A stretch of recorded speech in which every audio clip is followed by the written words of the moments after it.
Sveiki Lietuvos Respublikos piliečiai, draugai, pažįstami, artimieji, tie, kas myli ir nekenčia. Šiandien pasišnekėsime tema, kurią aš norėjau, kaip visada, aš noriu daug visko papasakot, bet nerandu ūpo, nebūna pakankamai tam preteksto arba medžiagos. Ir dabar viskas susiklostė, susidėliojo žvaigždės, aš jau vakar apsisprendžiau, kad šiandien darysiu laidą atsakymas į vieną komentarą. Tas komentaras buvo ne vienetinis. Kadais aš norėjau padaryti pagal vieną medžiagą, pagal vieną laidą norėjau padaryti atsaką tokį, paaiškinti kai kuriem žmonėm, jauniem ypatingai, kas ir kaip vyksta, bet vis neprisiruošdavau, nes man atrodė kažkaip nenorėjau velti žodžiu. Bet kad vis išplaukia ta tema, tas klausimas, šiandien dar iškylo pretekstas pabendrauti, pakalbėti apie tam tikrus dalykus, apie tam tikrą kanalą, apie tam tikrą žmogų. Tai va, tai pradėsiu nuo to, kad mano YouTube kanale vienas iš komentatorių parašė taip: Mr. Camel, MR Camel, Mr. Camel, tai ponas Kupranugaris.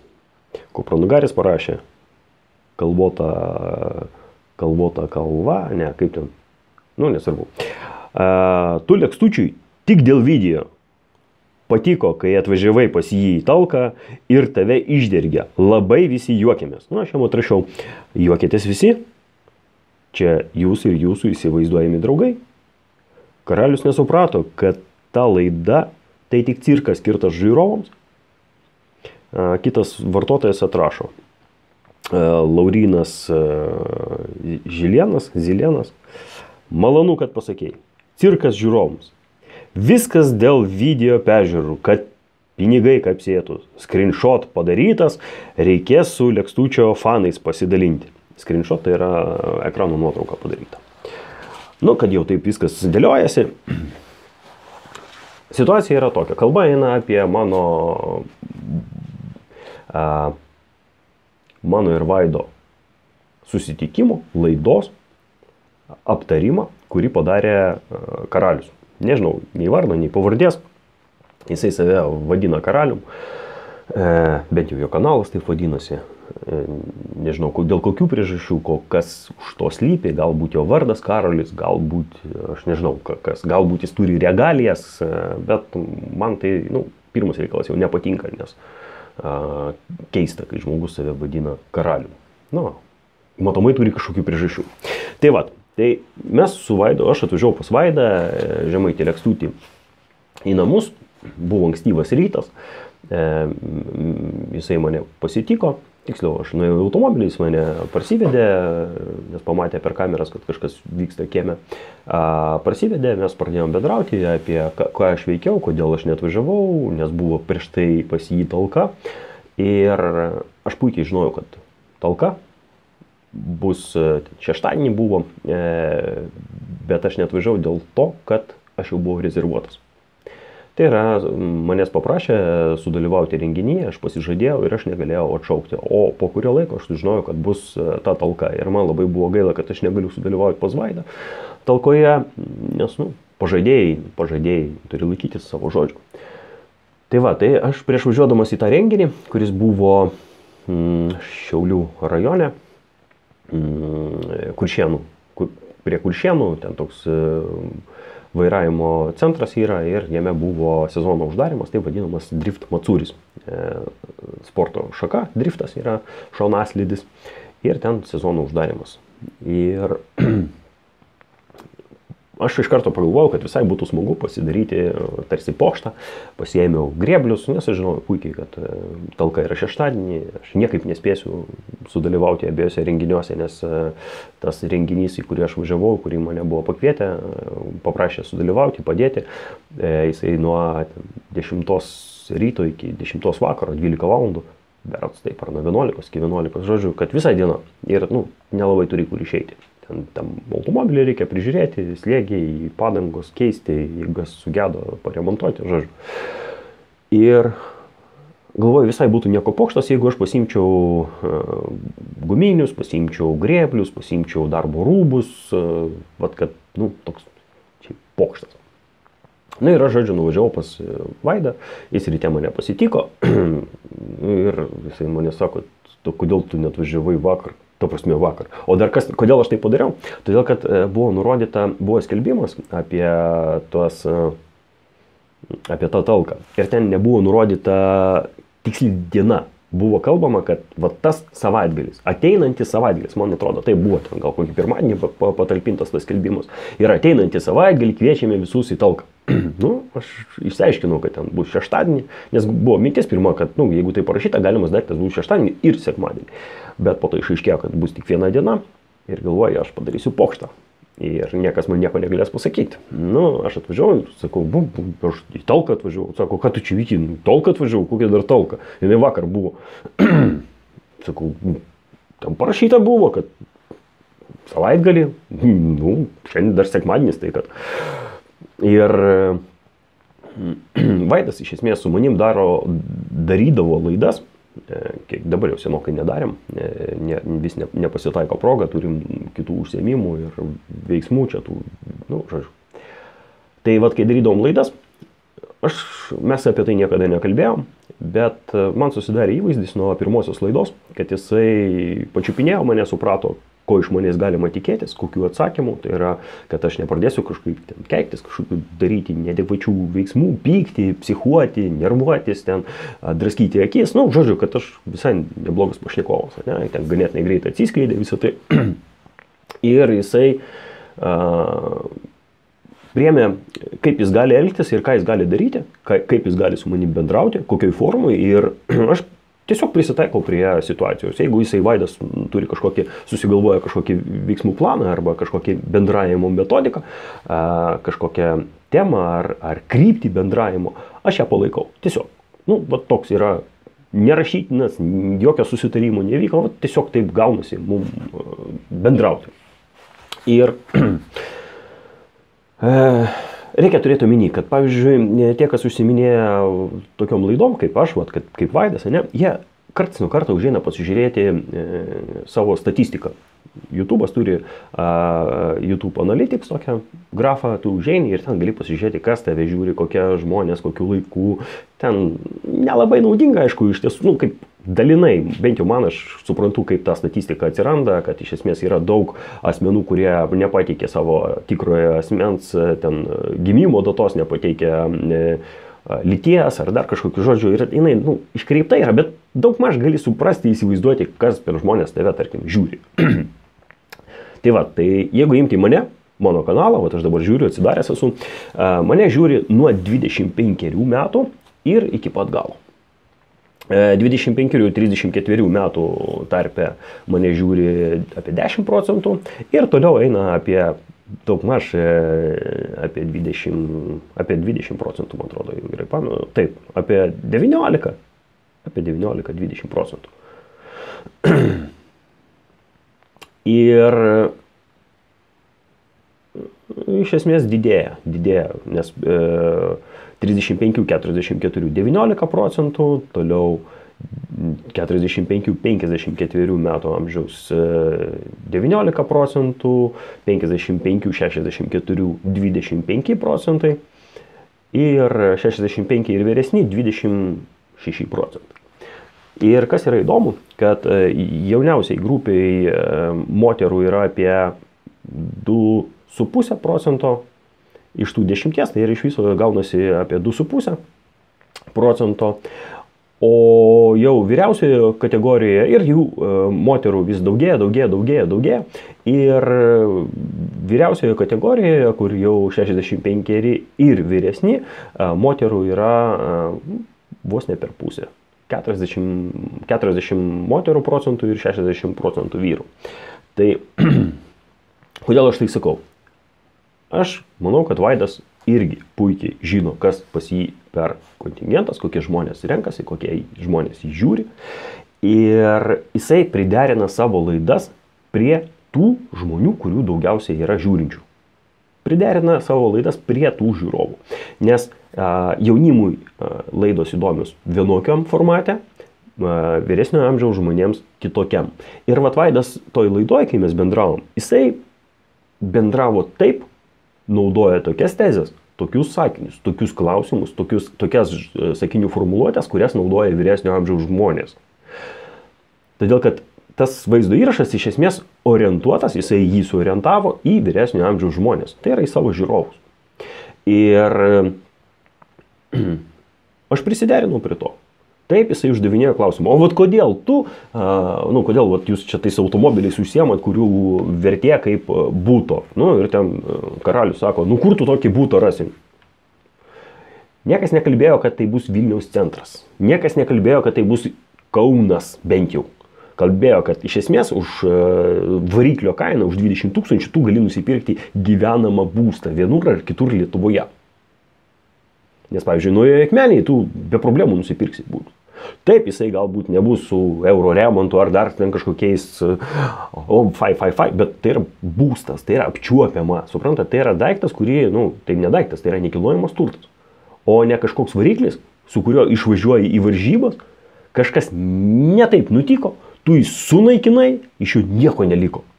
Ir tokiu atveju yra apščiai. Tai va, tai vyresnio amžiaus žmonės deda ant svarstyklių ir jie puikiai žino, kaip būna gyvenime, kad variklis, geležies gabalas kažkoks ir būtas. Pas juos visai kitokie prioritetai nei pas jaunimą. Todėl Vaidas priderino tą laidą prie jaunimo ir tai buvo padaryta ne dėl peržiūrų. Jeigu Vaidas norėtų peržiūrų, mes iš esmės apie peržiūras pakalbėsim vėliau, kai kalbėsim apie tą patį karalių. Tai va, ir karalius nesupranta iš savo ribotumo, kodėl Vaidas taip galėjo pasielgti. Ir mane, pavyzdžiui, man kas imponuoja mano žiūrovuose, kad žiūri mane vyresnio amžiaus žmonės, tai leidžia man manyti, kad tai, ką aš pasakoju, jie išvelgia teisybę. Jie mato tai, ką aš pasakoju, jie girdi tai, ką aš pasakoju. Ne? Ir jie žiūri, kad taip man yra buvę nutikę, tai, ką jisai pasakoja, aš puikiai suprantu, nes man kažkada yra taip nutikę, tarkim, apie moteris kalbant, ne? Apie santykius.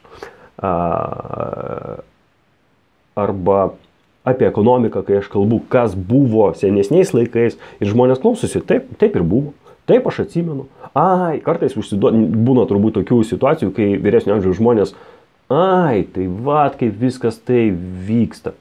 Aš nesakau, kad aš atrandu kažkokią Ameriką. Aš dažniausiai tai, kas jau ir taip visiems gerai žinoma. Visa ta informacija, ką aš pasakoju, daugumai žmonių yra kuo puikiausiai žinoma. Bet jinai nėra struktūrizuota, nėra sudėliota į lentynas ir nėra kažkokio schematinio vaizdo, kaip visa tai veikia. Ne? Tai kai jūs žiūrite į kažkokį mechanizmą dirbantį, jūs matote, va čia krumplio ratukas, čia kitas krumplio ratukas, čia švytuoklė, tarkim, į sieninį laikrodį. O kaip jisai veikia, funkcionuoja, jo principus, kuris krumpliaratis, kaip pasisuka, dėl kokių priežasčių čia yra krumpliaračių toks tai santykis, o čia toks tai. Paprastas žmogus nesupranta. Ir va aš esu tas, kuris tai, kas akivaizdu, sudėlioja į tokį veikiančio mechanizmo schematinį vaizdą. Sudėlioja ir žmonės vyresnio amžiaus tai puikiai įvertina. Su jaunesnio amžiaus žmonėm kokia yra problema? Jie dėl masinių debilizavimo priemonių poveikio, dėl dabartinės švietimo sistemos, jie nesugeba fiziškai suprasti tai, kas yra kalbama. Jiem būtinai reikia, kaip Tapinas Malinauskas daro, kažkokius paveiksliukus įdeda, paaiškinamąją medžiagą, nes jeigu ten pasižiūrėti silpnoprotystę, kas yra, tai ir žmonės nesugeba nusipaišyti bendro vaizdo galvoje, jiem reikia būtinai kažkokių piešinukų, reikia kažkokios vaizdinės medžiagos, nes vien iš kalbėjimo jie nesupranta, kas ten vyksta. Ir tai, kad pas mane va čia ir nėra ten kažkokių vaizdų žaisliukų, kas linksmintų ir darytų džiugesį keltų vaikams, va taip aš taip darau ir dėl to jaunimui aš esu nepatrauklus. Kas puikiausiai matosi pas mane amžiaus grupėse nuo 13 iki 17 ir nuo 18 iki 24 peržiūrų aš neturiu iš viso. Bent jau pagal statistiką. Galimas daiktas, žmonės ten maskuojasi ir amžių yra pasisendinę tam, kad galėtų žiūrėti visus vaizdo įrašus. Galimas daiktas, bet bendrai paėmus mano, sklaida yra tokia, kad pas mane prasideda nuo 25. ir jų yra mažiausiai tos grupės žiūrovų. Tai va, tai aš džiaugiuosi, kad pas mane stebi tie vyresnio amžiaus žmonės. Norėtųsi, aišku, jaunesnių, bet tai yra specifinė tokia žiūrovų rūšis. Jeigu aš pradėsiu daryti jaunimui, vyresnio amžiaus žmonėms bus absoliučiai neįdomu. Ir gausis pas mane 18-24, ten galbūt 13-17 ir 18, nu pats priekis, ne, iki 24, bet vyresnio amžiaus pas mane nebeliks.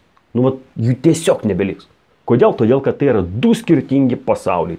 Tie, kas vyresnio amžiaus žmonės, jie išaugo Tarybų sąjungai ir man su jais paprašiau bendrauti. Man paprašiau pateikti medžiagą taip, kaip jie supranta ir tai yra logiška, tai yra nereikia isterikų kelti, vat kaip šitas karalius savo laidose visą laiką ten isterikuoja, ką šie nesupranta. Tu nesupranti, mielasis. Tu nesigaudai pasaulyje. Todėl tavęs, vat, jisai pats prisipažino laidoj, kad mane ten žiūri jaunesni. Taip, nes vyresniem tu absoliučiai esi neįdomus. Tu, mielasis karaliau, ir realybė esat dviejose skirtingose visatose. Ir tai gaunasi, kad tai yra absoliučiai du skirtingi pasauliai. Tie vaikai, kai yra ruošiama medžiaga, ne, ir tie vyresnio amžiaus žmonės. Pavyzdžiui, jeigu aš norėčiau būti populiarus tarp jaunimo, vat pavyzdžiui, yra, kas populiaru tarp jaunimo, vat yra dabar toksai, jau turbūt gal biški nublėso, bet buvo Skibidi Toilet. Piešinys, toks animacinis filmukas su muzika, skirtas vaikams. Esmė tų video yra, kad iš klozeto išlenda galva ir ta galva sukasi ir tai veikia vaikus, nes jiems unitazas asocijuojasi su purvu ir blogiu. Ten negalima lysti, ten negalima čiupinėti ir jiem labai keista, ta prasme, juos jaudina ne emociškai, o fiziškai jaudina tai, kad iš to purvo išlenda galva. Ir jie žiūri ir ten milijonai peržiūrų, jeigu ne milijardai. Ten kažkokie nežmoniški kiekiai ir ten epizodų yra daugybė. Tai vat, jeigu norėti padaryti video, ne, kad būtų populiarumas, tai iš esmės čia vat reikėtų pasakyti, kas yra iš tiesų tikras kapitalistas. Kapitalistas yra tas, kuris už pinigus pasiruošęs daryti bet ką. Absoliučiai bet ką. Jis pasiruošęs už pinigus valgyti išmatas, netgi.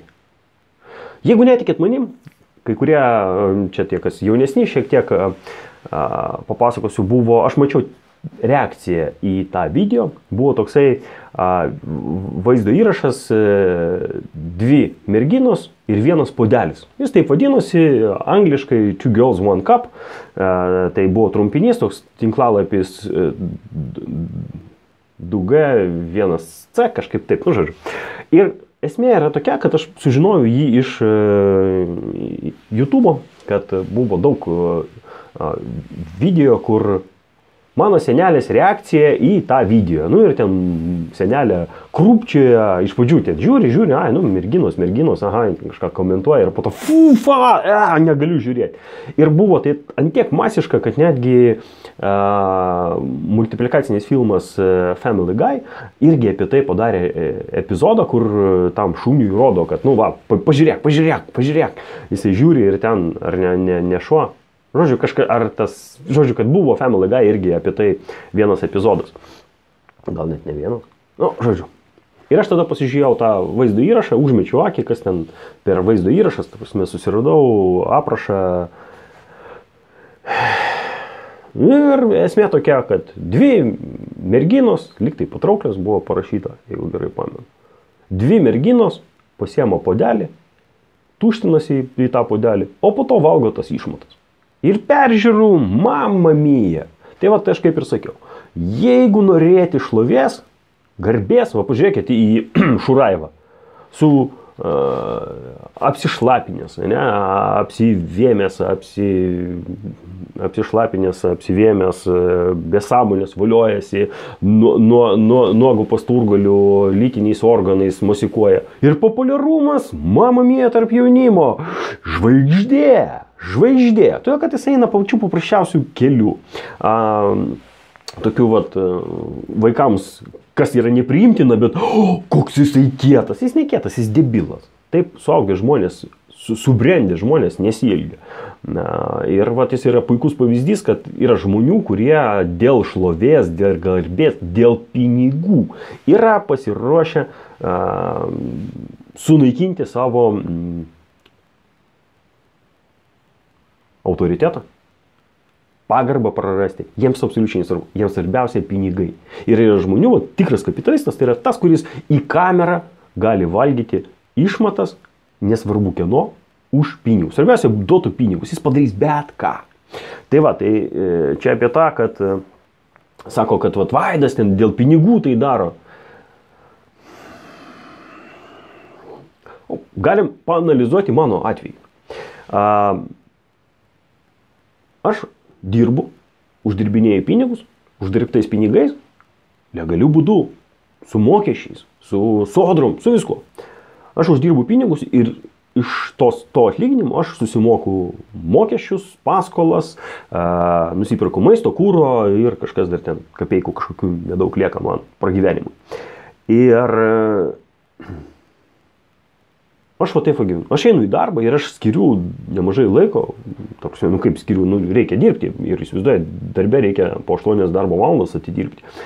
Ir visuomeninė veikla aš užsiiminėjau grįžęs namo. Grįžęs namo prieš darbą, tai yra ryte atsikeliu, 6 ryto suskamba žadintuvas, aš išstumdau nuotaiką ir pradedu ten žiūrėti, kas ką parašė, kokie komentarai, ten vaizdo įrašui padaryti aprašą, įdėti, patalpinti. Tada žiūri, kad jau laikas važiuoti į darbą, eini ruošti, susirašy, užkandi kažką, nuvažiuoji į darbą, dirbi, per pietus pasižiūri, kad yra kažkokių tai pranešimų, kažkas ką nors parašė, atrašėjai, pakalbėjai, pabendravai. Darbo dienos pabaigoje būna kartais darbo metu kažkas, jau ten kažkas nutiko, tai paėmė atrašai, tada tenka po darbo pasilikti ten valandą, 2, grįžti namo, kažkokių dar yra naujienų, kaip šiandien yra proga, yra reikalas paplepėti, pabendrauti, kažką nori papasakoti, grįžtu namo, darau vaizdo įrašus, baigi vaizdo įrašus daryti ten, kiek čia dabar tų valandų, dabar 11:30 yra. Pabaigsiu daryti įrašą, eisiu kelti, kol jisai sukels tą vaizdo įrašą, kol sugalvosi aprašą kažkokį nedidelį, dabar jau visai praktiškai negalvoju, trumpą kažką parašau, belenką, kad tik tai būtų. Ir toks mano ritmas yra. Ateina savaitgalis, sekvaitgalį būna, aš savo leidžiu daugiau, ten būna kartais, jeigu labai užsiėmęs, aš nebespėju ten YouTube'o komentarus atsakinėti, jos peržiūrėti, tai ateina savaitgalis, aš savaitgalį prisėdu, jau ten atrašau viską, ką tik įmanoma, tam pačiam Facebook'e pabendrauju, jų atsakymus duodu.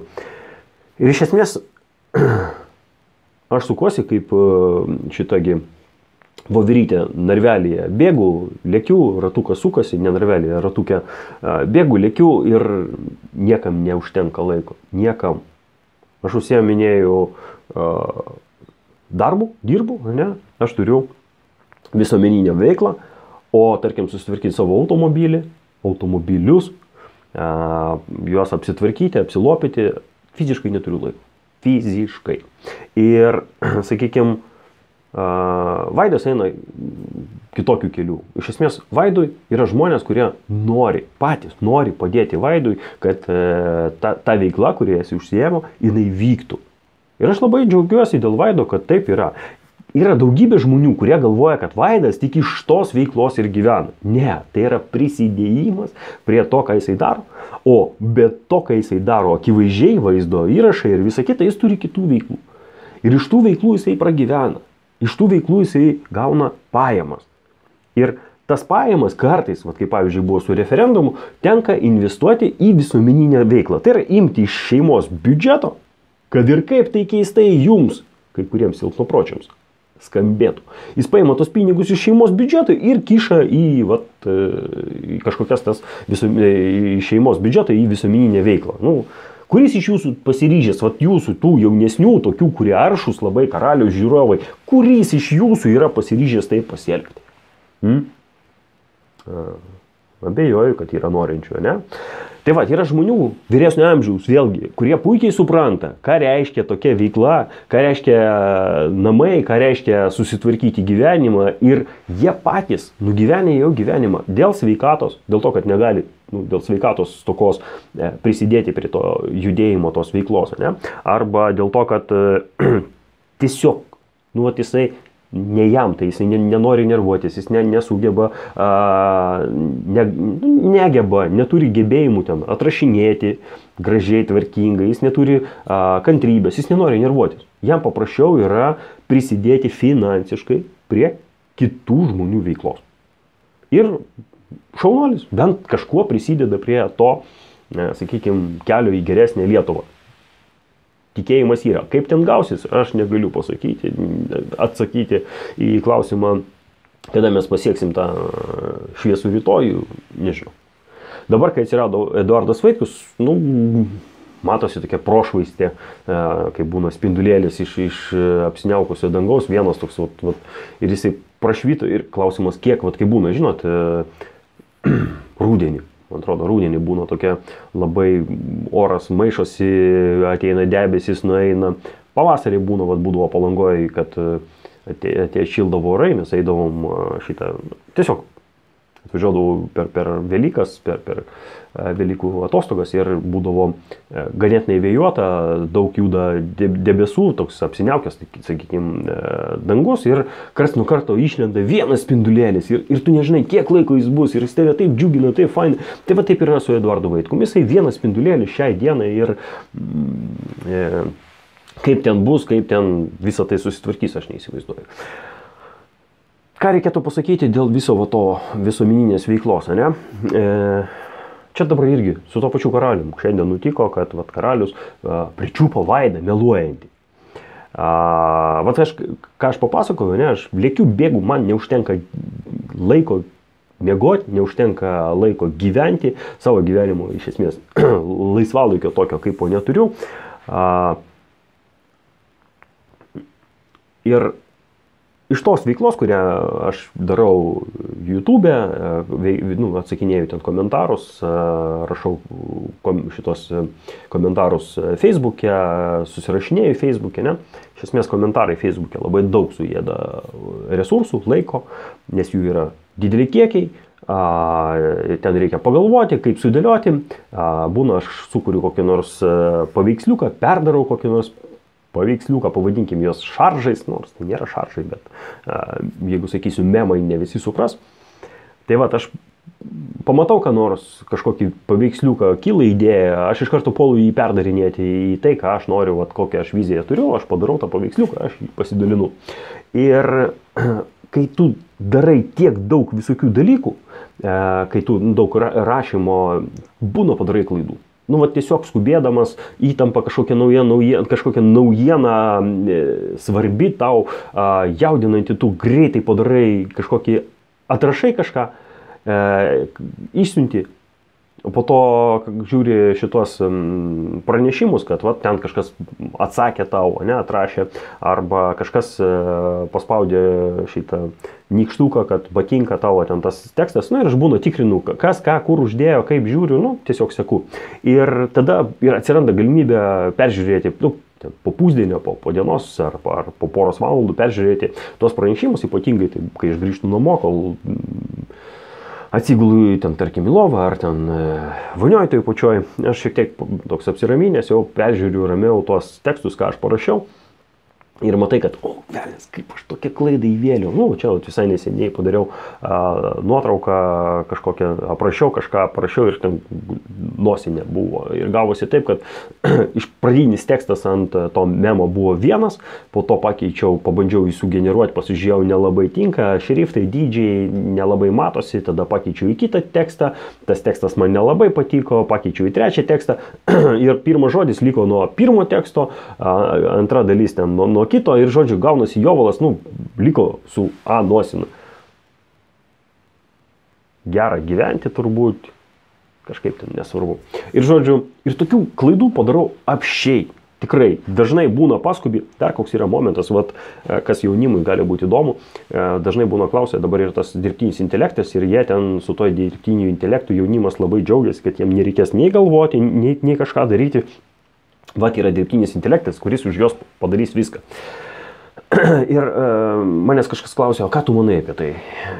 Kažkaip taip sakau, viskas gerai, jeigu jį naudoti su protu ir atkreipiau tada dėmesį. Ir dabar kuo toliau, to vis dažniau atkreipiu dėmesį į tai, kad tos priemonės, kurios mums palengvina gyvenimą, dažnai mums pakiša koją.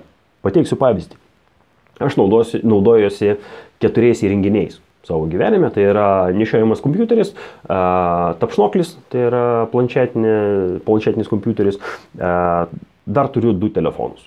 Vienas telefonas, su kuriuo aš skambinu ir naudojas internetą, kažkiek pasižiūriu, būna atrašinėjau Facebook'e. Ir vienas telefonas, kuris pas mane toks nupiepęs, ten yra Messengeris, nes šiaip Messengeris aš pastebėjau, kad labai daug suryja baterijos ir kad nereikėtų pastoviai ten vargti su tą bateriją. Aš priėmiau sprendimą, kad vienas senas telefonas pas mane yra būtent Messengeriui darbo vietoje, kad aš galėčiau atrašyti kažką. Namuose atrašinėjau iš nešiojimo kompiuterio. Ir tai yra 4 įrenginiai.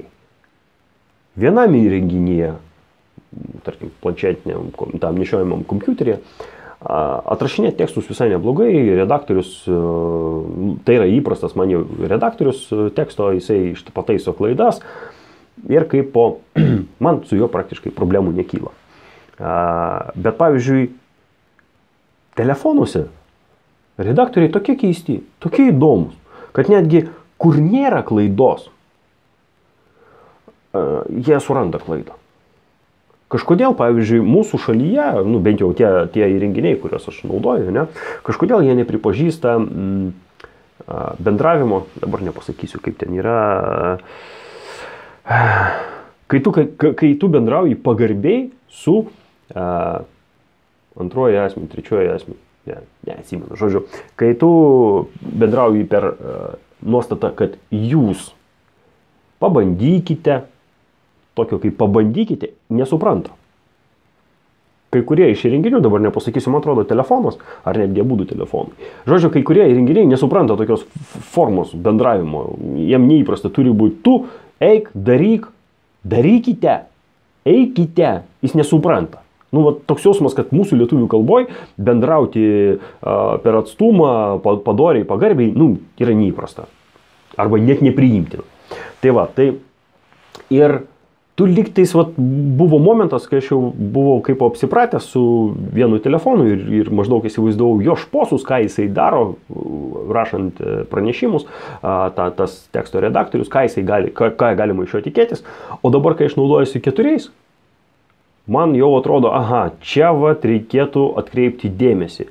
Aš pradedu atkreipti dėmesį, pasiemu kitas viskas tvarkoj, klaidų nedaro, man ten klausimų nekyla, aš atsipalaiduoju, paimu, pereinu prie kito. Žodžiu, nuolatinis galvos skausmas, ar mane patikrins, ar nepatikrins. Kitas momentas su visais šitais elektroniniais įrenginiais, kai tu rašai, yra langeliai. Vienur langelis vienam telefone, aš pradedu rašyti Messengeryje arba komentaruose, pradedu rašyti kažką ir aš nematau to teksto. Aš jo fiziškai nematau, turiu tampyti, pataikyti tam tikrą vietą, rašyti, po to jis pabėga ir nebematai to teksto. Todėl aš parašau tekstą, išsiunčiu ir po to jį redaguoju. Yra momentų, kur neleidžia taip daryti, tai tada tenka ištrinti pranešimą ir rašyti vėl iš naujo, iš pradžių, žodžiu, ten vargo vakarienė. Ir ne visada tos tekstus pilnai sužiūri. Ir aš padarau klaidų. Ir būna kitą kartą skubi, kažkas pas tave, tarkim, darbe, tave spaudžia, ten reikia paleisti automobilį, kažkoks klientas galbūt yra atvažiavęs. Ir tu skubi darbe ir čia kažkas nutiko. Tau reikia sureaguoti čia ir dabar, Ir pradedi daryti, aš nekalbu, kad tai būtent čia akimirka, bet šiaip gyvenimas pas mane toks užimtas. Ir būna, kad aš sureaguoju kažką, po to paleidžiu kažkokią ten tą žinią į pasaulį, po to pradedu save tikrinti, man šauna mintis, kad gal aš kažką padariau ne taip. Pradedu tikrintis, tiksliai, žiūrėk, bereikalos čia tą paniką pradėjai kelti ir aš viską ištrinu. Būna, pasitaiko taip. Būna kitą kartą pasimauni ant kažkieno informacijos, kuri yra pateikta ir tu galvoji, kad žmogus patikrino, bet pats tikrinti tikrai neturi kada. Ir priemi, kad ten yra viskas gerai. Ir tu panaudoji tą informaciją, vat kaip dabar irgi nutiko. Aš panaudojau informaciją, o išaiškėjo, kad yra ten bėdų su Eduardo Vaitkaus transliacija žinių radijoje, kad vat nepatalpinta YouTube buvo, bet greičiausiai tai buvo nepatalpinta būtent dėl to, kad jie išlaiko kažkokį laiko tarpą ir ne iš karto patalpina. Aš iš kitos pusės puikiai suprantu, kodėl taip galėjo nutikti. Pirmas reikalas, kaip ir sakiau, galimas daiktas, aš nežinau, su Vaidu nekalbėjau, galimas daiktas jisai skubėjo, nes dabar visi yra labai įsitempę, visi skuba, visuomenininkai, kurie palaiko Eduardą Vaitkų, visuomenininkai ir žmonės paprasti, kurie palaiko Eduardą Vaitkų, su Misiūnu čia ant dienų susirašinėjau, kad neturi laiko, absoliučiai, laisvo laiko neturi, trūksta rankų, reikia pagalbos, bet nepavyko susiskambinti, rytoj pabandysiu paskambinti, pakalbėti, ne rytoj šiandien, jūs žiūrėsit jau. Žodžiu, pabandysiu pasiskambinti, pasiklausti, gal kažko galiu prisidėti, kiek man ten leidžia mano galimybės, ne? Galbūt kažkokių rasiu sprendimų, pasiūlymų, kaip organizuoti kažkokį vieną kitą darbą. Tai va, tai visi yra labai įsitempę, po įtampą. Tas pats Vaidas dabar organizuojasi važiuoti rinkti parašus, ruošiasi automobilį, ruošiasi palapinę, galvoja organizaciniai, maistas, šildymas, apranga, žodžiu, yra begalė užduočių. Nekalbant apie tai, kad yra namai, yra 4 katinai, yra šuo, yra, žodžiu, gyvūnijos apstu, tos pačius namus reikia prižiūrėti, buvo šalčiai, buvo problemų, žodžiu, pa žmogui yra savų bėdų, ne? Ir dabar, kai išlindo ta istorija, kad nebuvo patalpinta YouTube, dar kaip aš įsivaizduoju, pavyzdžiui, kaip su manim yra buvę, ne? Aš užėjau į LRT ir LRT, Lietuvos radijos televizijos tinklalapyje, aš rašau paieškoj Eduardas Vaitkus. Eduardas Vaitkus, nieko nerandu. Aš rašau greitoji paieškoj, rašau Vaitkus, nieko nerandu. Aš rašau Vėgėlė ir ten 70 gal kokių straipsnių yra apie, surado. Aš užeinu ant Vėgėlės kažkokio vieno iš straipsnių ir aš žiūriu šitam langelyje, ten parašyta, ten LRT, ir po to, kad ten profilis, neprofilis ir Vėgėlė. Aš bandau rašyti lygiai taip pat, tik tai vietoj, aš tada užeinu į kitus kandidatus į prezidentus, Tutkus, ir kas kartą aš tik parašau tenai gale pavardę, pakeičiu iš Vėgėlės į Tutkų, iš Tutkaus ten į Verygą, aš neatsimenu dabar ten visų, ką aš visus patikrinu, visi yra išskyrus Eduardą Vaitkų. Ir aš padarau nuotraukas, padarau tokį koliažą iš šitos informacijos, aprašau ir išleidžiu į viešumą. Ir po kurio laiko atsiranda veikėjas, kuris, galimas daiktas ten tas pats, toks Martynas Nikelionis, galimas daiktas tas pats, po to pačių slapyvardžių, galimas daiktas slepiasi Karalius. Yra tokių kalbų. Ir va tas Nikelionis, ką čia nesąmonės rašinėjai, čia niekas neengia, kaip neengia. Negali surasti, kaip negali surasti paieškoj, jisai parodo, kad galima surasti paieškoj, tik tai reikia negreitoj paieškoj, kur pavyzdžiui Vėgėlė randa, ne? Bet tau tu turi paspausti papildomai detali paieška. Ir suprantat, ne visi ieško toj detalioj paieškoj. Ten taip yra daromos tos masinės debilizavimo priemonės, kad informacija yra apie tuos, kurie yra nenaudingi, bet jinai yra kažkur nukišta labai giliai, taip, kad tu jos nesurastum. Ir tada aš paviešinau, tas pats Nikelionis parašė į Lietuvos radijo televiziją ir kaip sutvarkė. Ir atsirado ten ta paskyra Eduardui Vaitkui, paieška taip ir liko, man atrodo, nesutvarkyta, bet bent jau paskyra atsirado, triukšmo buvo, pasijudino, žodžiu, džiugu. Ir dabar, kai žinių radijoje, vėlgi, užėjus į paiešką, ten aš nesitikrinau, bet aš iš to, kas buvo pateikta Facebook'e, supratau, kad irgi įvedė į paiešką Eduardas Vaitkus, o ten Špyga taukuota. O įvedė Vėgėlė ir ten 77 kažkokius paminėjimus randa. Kaip čia taip gaunus? Ir tas bendras fonas, pavyzdžiui, ta pati istorija su bankais, kai bankai atsisakė didinti limitą Eduardui Vaitkui, ne, ir tada buvo sukeltas triukšmas ir po triukšmo sukelimo tada jau bankai, nu, tebūnie. Mes jums atleidžiam, problemos, tebūnie, mes jums padidinsim limitą. VRK nematė problemos tame, Švedijos ambasada nematė tame problemos, kad jų bankas kišasi į mūsų vidaus reikalus. Teisėsaugos, nežinau, ar buvo kreiptasi, bet, pavyzdžiui, teisėsaugos priemonės irgi kažkaip jam ten turbūt kad nelabai įdomu, nes, nu, kur šitokio, čia banko vidinis reikalas apriboti žmogaus vartojimo savo turtų, pagrįstai, nepagrįstai, čia jau ne policijos reikalas. Tai va, žodžiu, buvo sukeltas triukšmas ir gautas rezultatas. Ir dabargi turint omeny, kad jau pavyzdžių iki to buvo, kur buvo engiamas Eduardas Vaitkus, pabandžius, pasižiūrėjus greituoju būdu, kaip sakiau, Vaidas greičiausiai nelabai turi laisvo laiko, ten gilintis jau taip labai jau, nu, kaip vat, karalius, jis matomai nedirbantis gal nelabai turi kažkokių užsiėmimų kito, gyvenimo, savų poreikių. Tai va, tai jisai įsigilino, šaunuolis, gali savo pedalį už drąsą pasikabinti pedalą. Šaunuolis tikrai surado, nu, išvelgė visą likusį gyvenimą, dabar galės džiaugtis, kad tokį pasiekimą pasiekė.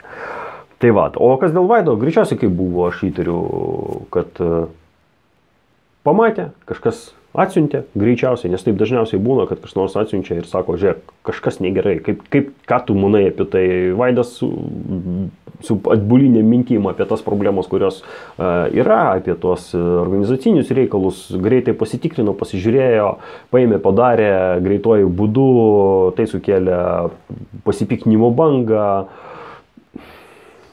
Aš nežinau, tiesą sakant, kaip taip yra. Kaip taip nutiko, dėl kokių priežasčių, bet man vaizdas piešėsi va toks.